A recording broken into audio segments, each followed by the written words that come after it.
just a matter of convenience to know who knew what, or to find out who knew what. And as we know that the chief of staff or the head advisor to the PM or to a minister has access to quite a bit of information. Former Governor General David Johnston has been named Canada's special rapporteur on foreign elections interference.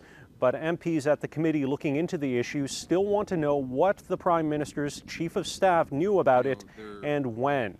Liberals at the Procedure Committee have spent the last 4 meetings filibustering efforts to bring Telford to committee, saying unelected advisors shouldn't be hauled in front of MPs for this kind of questioning. One political analyst says it is a bit of a gray area. Do these people benefit from the same kind of immunity that elected officials benefit from? Who will cover their legal costs if they are found to have compromised information, if they have to defend themselves with lawyers? Who pays for that? And that's where it becomes gray.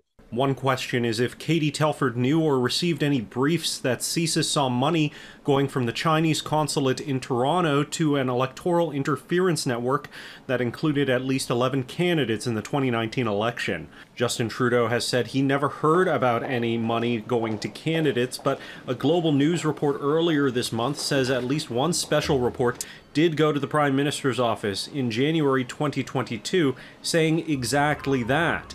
It's not clear, though, if Telford or the PM saw it. Political analyst Karim Boulos says this really highlights the role of unelected political advisors. Once an individual is brought into the inner circle of the political powers that be, I think they have to be considered a natural extension of that political office. The politicians have gone back to the old playbook of partisan bickering. That is not going to cut it for Canadians. They want to get to the issue at stake. How do we prevent the interference in our election process? Chaldean's Mensah characterizes both Liberals and Conservatives as trying to use the issue to score political points, and it's not as if Telford has never testified before a committee before. She was called as part of the We Charity hearings, and it may be prudent for the PM to ask her to speak sooner rather than later, as further delays only give the impression that there's something to hide. Maybe there's an opportunity for the Prime Minister to give in here, allow her to testify under strict conditions in terms of not divulging intelligence and sensitive matters.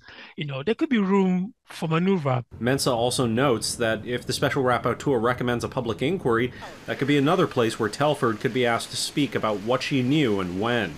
In Ottawa, Xiaoli Li, City News.